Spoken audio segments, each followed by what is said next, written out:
Donc bonjour à tous. Donc aujourd'hui, premier live de la séance live spécial confinement qui va débuter donc avec Christine du Champagne Pio Seviano. On va attendre qu'elle se connecte sur le live pour rentrer ensuite en conversation avec elle. Je vois qu'on a Pierre-Éric aussi. Salut Pierre-Éric, salut PE, salut.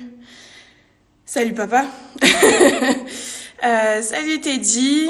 Bonjour Corentin. Donc voilà, on attend Christine. Elle devrait plus tarder. Donc voilà, c'est une série de live qui débute pour 3 semaines. On va chaque semaine avoir 3 vignerons de l'association qui vont donc présenter leur domaine et une cuvée emblématique parmi leur gamme. Donc, euh, Donc voilà, ça va être assez sympa. On va essayer de faire ça, chose assez dynamique. Et puis, suite au confinement, on verra ce qu'on peut faire après. Euh, donc voilà, on commence donc ce soir. Donc à la fin de chaque semaine, vous aurez à disposition un quiz avec Google Form. On vous fera parvenir le lien et vous pourrez répondre. Il y aura une dizaine de questions environ sur les lives réalisés cette semaine. Et à la clé, celui qui aura, parmi ceux qui auront les meilleures réponses, un tirage au sort et le gagnant remportera une cuvée qui aura été présentée dans la semaine d'un de nos 3 vignerons. Donc voilà, belle récompense pour le gagnant. Voilà Christine, je vais donc maintenant l'inviter. Christine, hop, on va... Et tu n'as plus qu'à accepter. Roulement de tambour. Ah, bonjour Christine. Coucou. Bonjour Bertille. Ça va? Oui, et toi? Ben écoute, ça va. Je suis au caveau, puisque pour ceux qui ne me connaissent peut-être pas, je suis Bertie Guédos, donc Champagne Guédos Forgé. Et c'est donc moi qui vais animer et présenter ces lives. Bon, quand ce sera mon tour, on inversera les rôles avec Christine. Exact, j'ai hâte. Moi Voilà. aussi. Bonsoir à tous, bonsoir Bertille, c'est une super initiative que tu as eue. Alors, moi, c'est pas mon premier live de la journée parce que, comme tu le sais, en ce moment, j'essaie d'en animer un tous les jours un petit peu sur notre métier de vigneron. Du coup, est-ce que je suis rompue à l'exercice? Pas encore, hein, j'ai encore des petits réglages à faire. Mais voilà, donc je te laisse animer, tu me dis voilà, comment tu veux. Je te laisse Donc, dérouler la séance et je peux faire un petit coucou spécial à ma copine Christiane qui vient de nous rejoindre et à la allez, femme vas-y. ici et à Jordi. Hola Jordi. Hola Jordi, ¿qué tal, mi amigo de España? Merci Christine de commencer cette session live qui va durer 3 semaines. Pourquoi toi en premier? Tu as un peu l'habitude. Donc, pour montrer comment ça va se passer à nos autres adhérents de l'association qui vont tous y passer. Vous allez tous pouvoir les découvrir. Vous allez voir, ça va être assez sympa. Bon, comment tu vas en cette période de confinement, Christine? Comme tu le sais, on n'est pas très confinés finalement, nous, en Champagne, hein, les vignerons. Et on court beaucoup parce que finalement, on a le travail des vignes. Là, tu vois, en fait, je suis pas présentable. Heureusement qu'on me voit pas en entier puisque je reviens des vignes où on vient de passer la bouse de corne. Comme tu le sais, on fait quelques petites pratiques un peu différentes, hein, en biodynamie, comme on dit. Moi, j'aime pas trop ce terme, mais en tout cas, on fait des tests depuis plusieurs années. Donc, là, c'était le jour du test. Donc, Vincent a pris ma place dans les vignes et j'ai pu te rejoindre voilà. Mais dans le confinement, pour nous, j'ai toujours le sentiment que c'est plus de travail qu'avant, finalement. Ah, bah ça, c'est un travail à dire, puisque forcément, hein, je pense que ton assistante doit être en télétravail. Donc, C'est ça. face au quotidien, il faut le gérer. Et, Voilà. donc, on fait avec, hein, mais ça apprend à travailler différemment et surtout à développer les réseaux sociaux. Comme par hasard. Bah, Alors, il faut que je vais augmenter le son un petit peu. Hein. Voilà, vas-y. Donc, un mal pour un bien, il faut toujours voir le côté positif des choses de ce confinement. Yes. Voilà, restons positifs. Donc maintenant, on va parler. Présente-nous un peu ton domaine. Ça fait combien de temps que tu es revenu sur le domaine voilà. Eh ben écoute, donc moi je suis revenue sur le domaine en 2007 officiellement, donc ça fait 12 ans après une première vie professionnelle, quand mes parents ont décidé de partir en retraite. Moi j'habitais à Paris avec mon mari qui est Vincent, en fait au départ n'est pas champenois, il n'est pas parisien non plus, on s'est quand même rencontrés à Paris. Il est du sud, donc c'est pour ça qu'il y a beaucoup plus de soleil en Champagne. Si vous vous posiez la question, c'est parce qu'on a un sudiste dans le coin. On remercie. Et, ouais. Et effectivement, quand ils ont décidé, on a longtemps réfléchi vraiment avant de revenir, parce que c'était une grosse décision, parce que déjà on avait nos carrières respectives. Moi, j'étais journaliste dans l'environnement et puis Vincent, il travaillait sur Internet, il faisait des sites web à l'époque. Et c'est vrai que le plus gros frein pour moi, c'était de revenir à la campagne parce que je suis un peu une citadine quand même à la base. Et pourtant, Vincel, tu es bien revenu à la campagne. Oui, alors je ne sais même pas si on est encore aujourd'hui 300 habitants, mais effectivement, c'est vraiment la campagne. Alors, vraiment, l'avantage de Vincel, c'est qu'on est à 1 heure de Paris. Voilà, donc 1 heure de Paris, tu vois, c'est finalement, on est dans la grande banlieue de Paris, donc c'est quand même agréable de vivre ici. J'imagine, et puis surtout en ce moment, pouvoir profiter des extérieurs, ça fait du bien. Donc, changement radical de carrière, on passe d'une carrière de bureau, entre guillemets, à une carrière en plein air. Donc, un beau changement, je pense. Oui, tout à fait. Une grande étape, mais qu'on n'a jamais regretté, en fait, honnêtement, parce que ce qui est très passionnant dans ce métier, finalement, c'est qu'on a plusieurs métiers en un. On est vigneron, on est éleveur de champagne, on vinifie nos propres champagnes, on les vend, on accueille des gens pour leur expliquer comment on travaille. Et puis, on partage tout le temps notre métier. Et ça, c'est vraiment très agréable. Moi, c'est vraiment ce qui me plaît, c'est d'être toujours un petit peu sur différents fronts. Et puis, on a tellement modifié beaucoup de choses, en fait, ne serait dans les pratiques viticoles, dans les pratiques œnologiques. Il y a tellement de choses, en fait, qu'on peut encore découvrir, qu'on n'a pas fini de découvrir. Et c'est ça qui est vraiment passionnant. Et vraiment, je ne regrette pas ce choix par cette constante évolution et les challenges, en fait, qu'on a relevés toutes ces années. Ça fait 12 ans maintenant et des changements, on en a fait sans jamais renier sur l'identité du terroir et de nos champagnes. Eh ben, ça fait du bien de l'entendre. En tout cas, on te sent heureuse dans ton métier. Et maintenant, parle-nous un peu de la viticulture et de la vinification chez toi. Comment ça se passe? Dis-moi un peu en quelques lignes, en quelques mots, parce que ligne, on n'écrit pas. Mais voilà, dis-moi un peu comment ça se passe. Eh bien, écoute, alors ici, on a 8 hectares uniquement sur Vincel. Donc, on a une quarantaine de parcelles tout autour du village. Tiens, je vais vous montrer un petit peu. Vallée de la Marne. Est-ce que je peux faire un focus regarde. Alors, ce n'est pas mes vignes qui sont dehors, mais ça peut vous donner une petite idée, un petit peu, comment dire, pour palper un petit peu l'ambiance. Je vous emmène dehors. Vous allez voir, ça donne envie. Voilà. Donc voilà, nous on est dans la vallée de la Marne. C'est type pas mignon. Alors regardez pas les premières vignes, ce ne sont pas les miennes et elles sont désherbées alors que nous on n'utilise plus du tout de désherbant. Mais c'était juste pour donner. On te perd un peu, Christine. Voilà. Je bug? Ah bah je vais re-rentrer alors. Parce que je pense que c'est parce que je m'éloigne de mon réseau. Oui, ça bug un peu. Alors je retourne vers mon réseau. Voilà. Donc, on a une quarantaine de parcelles. Voilà, on a une quarantaine de parcelles. On a principalement du meunier dans nos cépages. On a une majorité de meunier. 70% de meunier, 15% de chardonnay, 15% de pinot noir. Donc, c'est vrai que nos sols, en plus, sont argilo-calcaires. Ça donne des champagnes ronds, fruités, souples, ample et très expressif au niveau des arômes. Bien écoute, après les pratiques viticoles, on a toujours été dans un sens justement encore pour plus magnifier le terroir et plus ressortir encore l'identité du terroir. À la maison ici, mon père, il a arrêté les insecticides il y a plus de 20 ans. Grâce à la confusion sexuelle. Donc, on n'a plus d'insecticides depuis plus de 20 ans. Et puis, on a arrêté, on est à la 6e année sans herbicide. Et ça, c'est un vrai travail chaque jour parce que c'est très compliqué. Sur 40 parcelles, sans herbicide. Sur certaines parcelles où c'est trop… Ouais.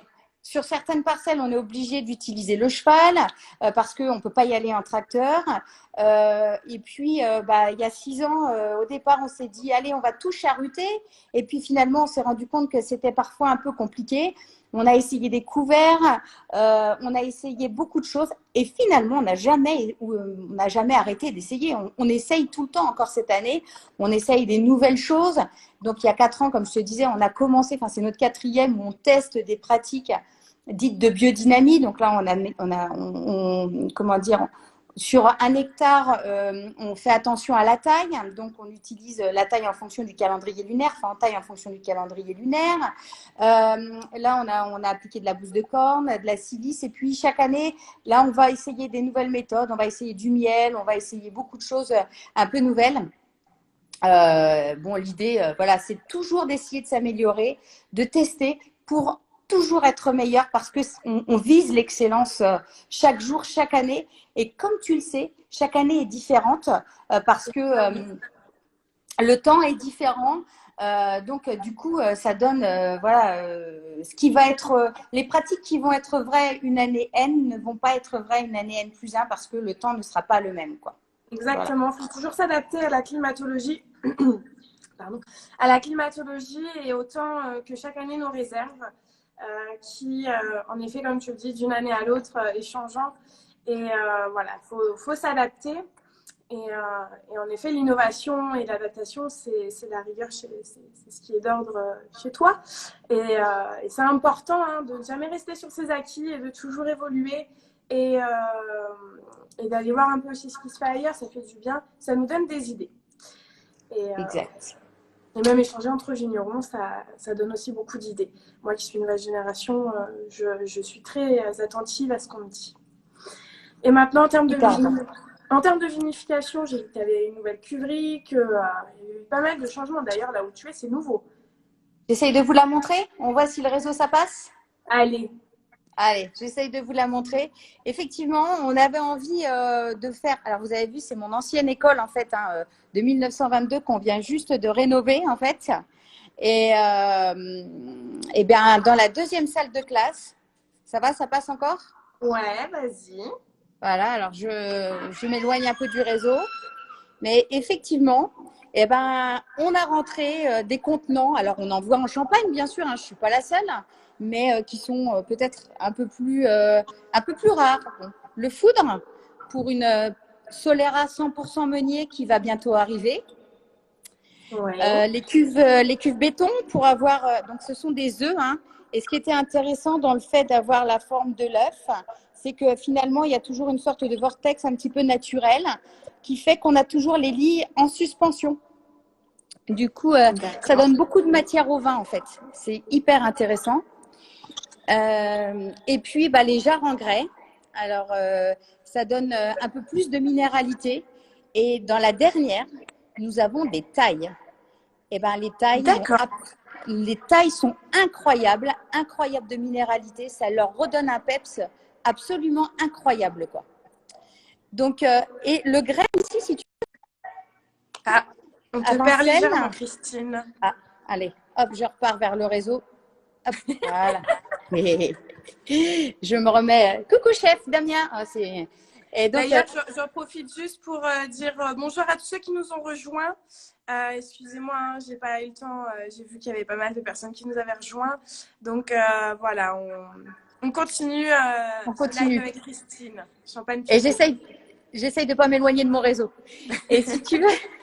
Et ce qui était très intéressant avec les jarres en grès, c'est que ici, à Vincennes, nous sommes une terre à grès.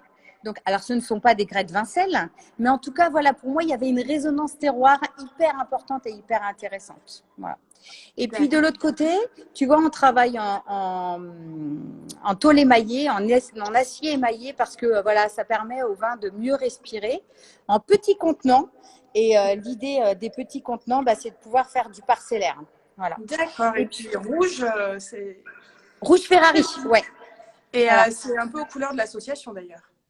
Tout à fait, ouais, exactement. Mon père a toujours travaillé dans des cuves rouges, alors on essaye de garder des petites traditions comme celle-ci. Et puis la grande nouveauté de cette année, c'est que on travaille maintenant en levure indigène sélectionnée. C'est-à-dire qu'on a pris les propres levures de notre terroir et on est allé sélectionner celles qui étaient les meilleures et les plus… hop, je fais demi-tour, tac. Et je reviens vers mon réseau.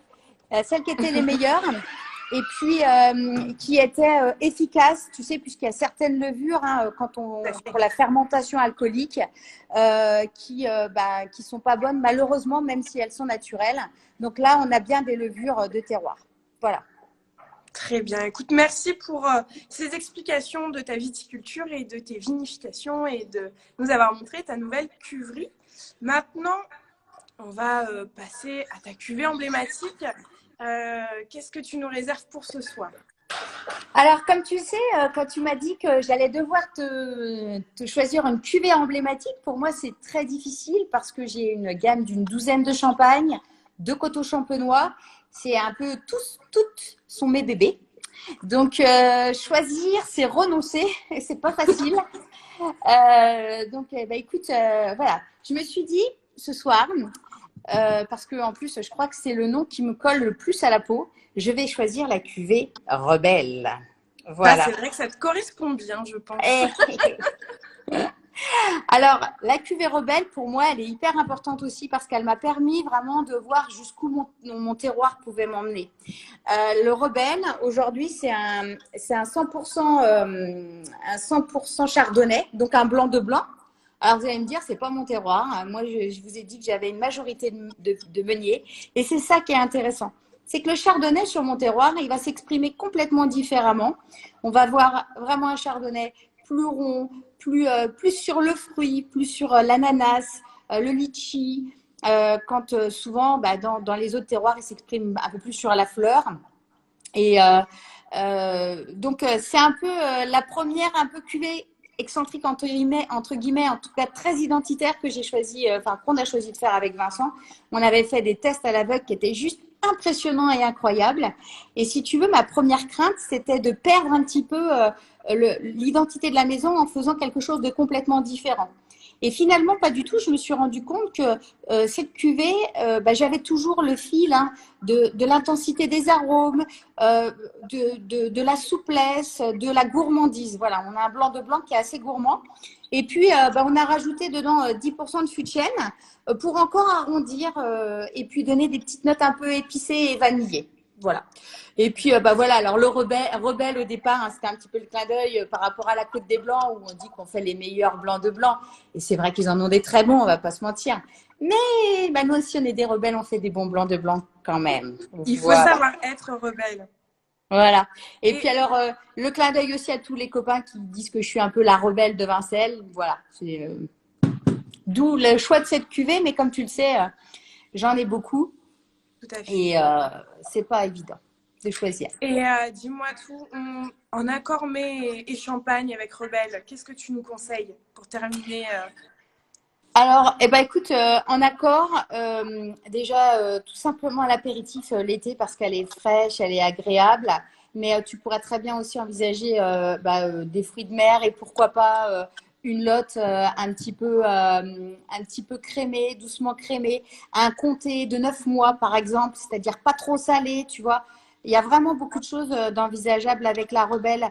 Pourquoi pas un petit tartare de saumon. Enfin, voilà. Il y a beaucoup de choses. La dernière fois, je crois qu'on l'a goûté avec des huîtres un petit peu passées au four, tu vois, avec un peu de fromage dessus. C'était excellent. Et ça, c'était au Danemark avec mes amis danois qu'on a fait ça. On s'est régalé, quoi. Ça donne faim. Ouais. Bon, bah écoute, Christine, merci pour ta présence pour ce premier live, Champagne Terroir, etc. Ben, merci. J'ai tout bon? Parfait. J'espère que nos auditeurs ont été intéressés. Et puis, je crois qu'on est toujours, s'ils ont des suggestions à nous faire, bien sûr qu'on est preneurs. Tout à fait, toute bonne idée et bonne à entendre et bonne à prendre. Donc, n'hésitez pas à nous envoyer des messages en perso ou à réagir sur le live pour nous donner des idées. On les lira attentivement et on en prendra connaissance. Donc, on se retrouve. Le prochain rendez-vous, c'est jeudi à la même heure, 18h30. Et on n'oublie pas le concours? Et on n'oublie pas le concours. Je le reprécise après, avec un autre membre de l'association qui vous sera dévoilé le jour même. On garde un peu de surprise quand même. Et on garde un peu de surprise. J'espère que nos auditeurs, ils ont bien écouté tout ce que j'ai dit, parce que je pense que les questions vont un petit peu tourner autour de ce que j'ai dit. Exactement. Donc, on aura à la fin de la semaine un quiz qui va être mis en ligne Google Form. Une dizaine de questions qui vont porter sur les 3 lives de nos vignerons. Ces lives être disponibles sur YouTube, notre chaîne Champagne Terroir, etc., que vous pourrez revisionner. Et les personnes qui auront bien répondu seront tirées au sort. Et le ou la gagnante gagnera une bouteille de champagne qui nous aura été présentée durant ces 3 lives. Ça fait toujours plaisir en période de confinement, une bonne bulle. C'est clair, super. Voilà. Je te souhaite une bonne soirée, Christine, une bonne soirée à tous qui nous regardent. À toi aussi et à tous nos auditeurs.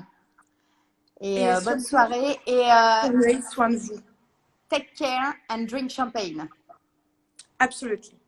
Bonne soirée. Bonne soirée à tous. Au revoir. Au revoir.